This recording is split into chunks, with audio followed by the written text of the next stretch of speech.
भाई ये चर्चा आपके लिए है, जनसुराज के लिए ये चर्चा नहीं है। हम लोगों ने चुनाव से पहले ही कहा था कि जनता किसी को वोट दे, कोई जीते कोई हारे, नीतीश कुमार बिहार के मुख्यमंत्री नहीं रहेंगे। ऐसा इसलिए कि उनकी शारीरिक मानसिक स्थिति पिछले कुछ महीनों से, मैं कहूँगा 1-1.5 वर्षों से अब ऐसी नहीं है कि वो बिहार के मुख्यमंत्री पद के दायित्व का निर्वहन कर सके। और ये बात सिर्फ प्रशांत किशोर को नहीं पता है, ये उनके दल के साथियों को पता है, वो उनके सहयोगी दल भाजपा के नेताओं को पता है। लेकिन बिहार के लोगों के आंख में, मतदाताओं के आंख में धूल झोंकने के लिए उन लोगों ने कहा 25 से 30, फिर से नीतीश। तो भाई नीतीश कुमार से वादा कराया गया, अब नीतीश कुमार को यहाँ से राज्यसभा भेजा गया है। क्यों भेजा गया है? जिस नेता को 202 विधायक का समर्थन हासिल रहेगा वो मुख्यमंत्री का पद छोड़कर राज्यसभा में क्यों जाएंगे? वो ऐसा इसलिए है, ये 202 का जो समर्थन है, बहुमत है, ये जनता में लोकप्रियता का बहुमत नहीं है, ये मैन्युफैक्चर्ड बहुमत है, खरीदा हुआ बहुमत है, जो बिहार की जनता के पैसे से 10-10 हज़ार रुपया देकर वोट खरीदा गया। ये बात सबको मालूम है। इसीलिए 202 विधायकों का समर्थन होने के बाद भी नीतीश कुमार को पद छोड़ना पड़ रहा है। और अब पद पर कौन बैठेगा? पद पर वो बैठेगा जिसने ये बहुमत लाने में मदद की है। तो अब बिहार में मुख्यमंत्री वो बनेंगे जिसको गुजरात के मोदी जी और अमित शाह चाहेंगे। और पहली बार बिहार के मुख्यमंत्री की प्राथमिकता बिहार में सुधार नहीं होगा, गुजरात का विकास होगा। गुजरात के फैक्ट्रियों में 10-12 हज़ार रुपया पर काम करने के लिए लाखों बच्चे बिहार से उपलब्ध रहें, यहाँ से ट्रेन और बस में लोग भर के जाते रहें। यही काम अब बिहार के मुख्यमंत्री का होगा। मैं आपको भविष्यवाणी कर रहा हूँ, देख लीजिए। आपकी चिंता है कि कौन बनेगा, मैं कह रहा हूँ कि व्यक्ति के तौर पर कोई भी बने, उसकी चाबी, उसका रिमोट कंट्रोल मोदी जी के पास होगा, अमित शाह जी के पास होगा।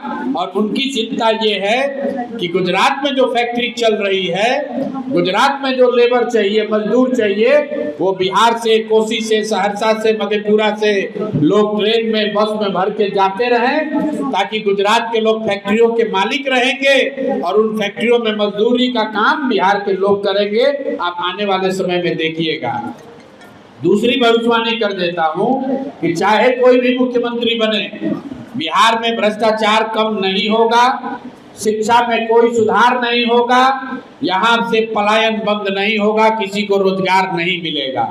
क्योंकि लोगों ने इसके लिए वोट नहीं दिया है। लोगों ने वोट दिया है 10 हज़ार रुपये के लिए। तो गलत बोलिए, गलत को वोट दीजिएगा तो आपके साथ गलत ही होगा। व्यक्ति और दल की बात नहीं है।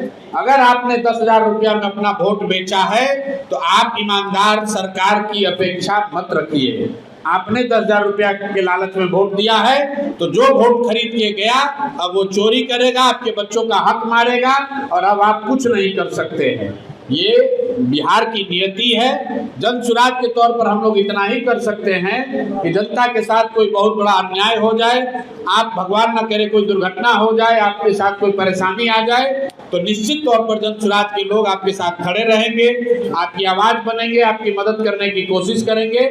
लेकिन बिहार में जनसुराज शिक्षा की व्यवस्था नहीं सुधार सकता है। बिहार में हम लोग रोजी रोजगार नहीं दे सकते हैं। ये काम उसको करना है जिसको जनता ने वोट देके सत्ता में बैठाया है। हम लोग आपकी आवाज बनकर आपके साथ खड़े रहेंगे। और जो जनता से वादा किया है, बताइए, हम लोग बिहार से पलायन रोकने की बात कर रहे थे, आपने ऐसे आदमी को वोट देकर मुख्यमंत्री बनाया जो खुद पलायन करके यहाँ से चला गया। तो अब बिहार से पलायन रोकने वाला नहीं है। ये आपके बच्चों के लिए दुखद बात है।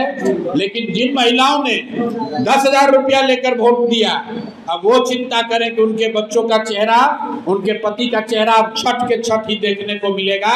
उनको ये सुकून, ये सुविधा नहीं होगी कि उनके घर के बच्चे उनके साथ रहें, बिहार में 10-15 हज़ार की नौकरी पाएं, बिहार में ही रोजी रोजगार हो। ये अब नहीं होने वाला है क्योंकि आपने 10 हज़ार में अपना वोट बेच दिया है।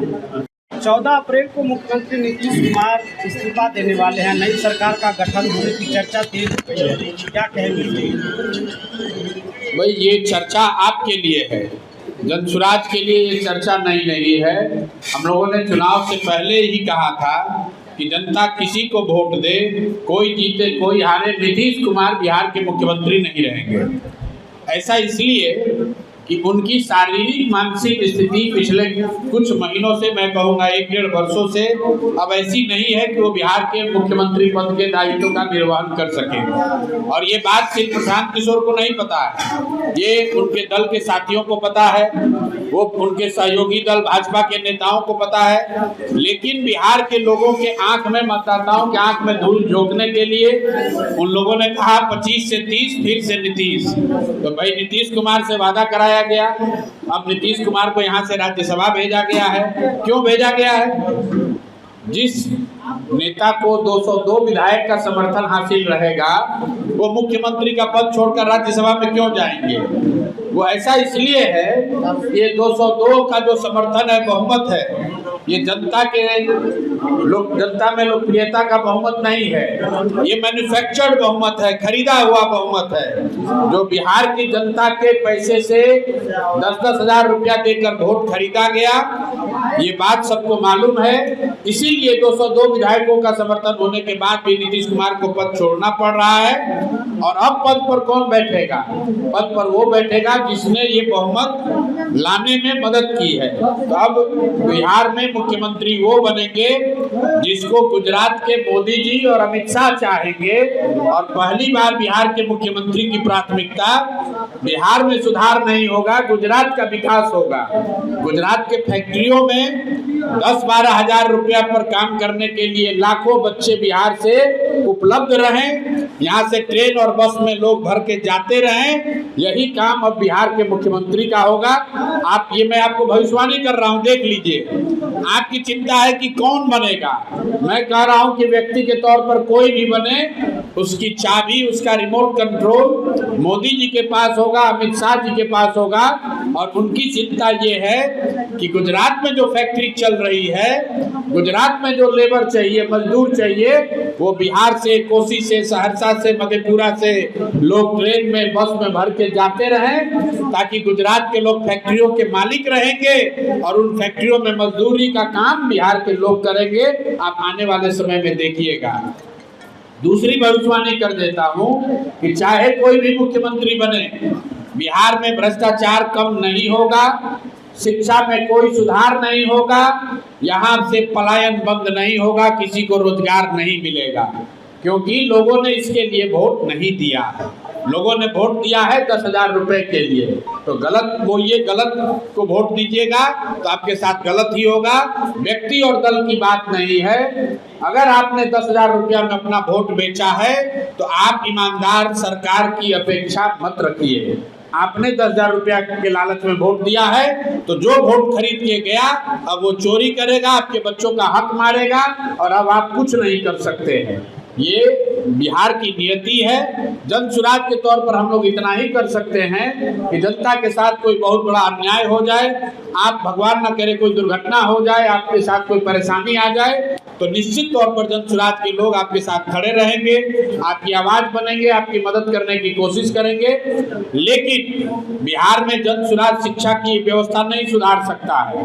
बिहार में हम लोग रोजी रोजगार नहीं दे सकते हैं। ये काम उसको करना है जिसको जनता ने वोट देके सत्ता में बैठाया है। हम लोग आपकी आवाज बनकर आपके साथ खड़े रहेंगे और जो जनता से वादा किया है, बताइए, हम लोग बिहार से पलायन रोकने की बात कर रहे थे, आपने ऐसे आदमी को वोट देकर मुख्यमंत्री बनाया जो खुद पलायन करके यहाँ से चला गया। तो अब बिहार से पलायन रोकने वाला नहीं है। ये आपके बच्चों के लिए दुखद बात है। लेकिन जिन महिलाओं ने 10 हजार रुपया लेकर वोट दिया, अब वो चिंता करें कि उनके बच्चों का चेहरा, उनके पति का चेहरा अब छठ के छठ ही देखने को मिलेगा। उनको ये सुकून, ये सुविधा नहीं होगी कि उनके घर के बच्चे उनके साथ रहें, बिहार में 10-15 हजार की नौकरी पाएं, बिहार में ही रोजी रोजगार हो। ये अब नहीं होने वाला है, क्योंकि आपने 10 हजार में अपना वोट बेच दिया है। 30% या 32% का हो रहा है, उसमें 33% लोग कह रहे हैं कि दोनों नहीं चाहिए। ऐसे में सर एक नया भविष्यवाणी कर दिया जाए कि कौन बनेगा मुख्यमंत्री। फिर वही बात है भैया, कोई बने, आपने वोट दिया है मोदी जी का चेहरा देखकर, तो जिसको मोदी जी चाहेंगे वो बनेगा। आपने वोट दिया नीतीश कुमार का चेहरा देखकर, तो नीतीश कुमार का लड़का पढ़ा लिखा हो न हो, काबिल हो न हो, वो नेता बनेगा। आपने अपने बच्चों का चेहरा देखकर वोट तो दिया नहीं। जनसुराज ने कहा था जिस चीज के लिए वोट दोगे वो मिलेगा। आपने नीतीश कुमार के लिए वोट दिया तो नीतीश कुमार का लड़का राजा बनेगा। आपने मोदी जी का चेहरा देखकर वोट दिया तो मोदी जी जिसको चाहेंगे वो राजा बनेगा। आपने अपने बच्चों का चेहरा नहीं देखा, इसलिए आपके बच्चे मजदूर बनेंगे। इसमें कोई रॉकेट साइंस नहीं है, कोई भविष्यवाणी नहीं है। ये लोकतंत्र की ताकत है। जिस चीज के लिए आप वोट देते हैं वो चीज आपको मिलता है। आपने मोदी, अमित शाह और नीतीश कुमार के लिए वोट दिया है तो उनकी चलेगी, उनके बच्चे राजा बनेंगे। आपने अपने बच्चों की चिंता नहीं की, इसलिए आपके बच्चे अनपढ़ रहेंगे, आपके बच्चों को मजदूरी करना पड़ेगा, आपके बच्चों को बेरोजगारी का दर्द झेलना पड़ेगा। आपके राज्य की खबरें, आपके शहर की खबरें सबसे पहले जानने के लिए देखते रहें अमर उजाला। चैनल को सब्सक्राइब जरूर कर लें और पाएं हर अपडेट।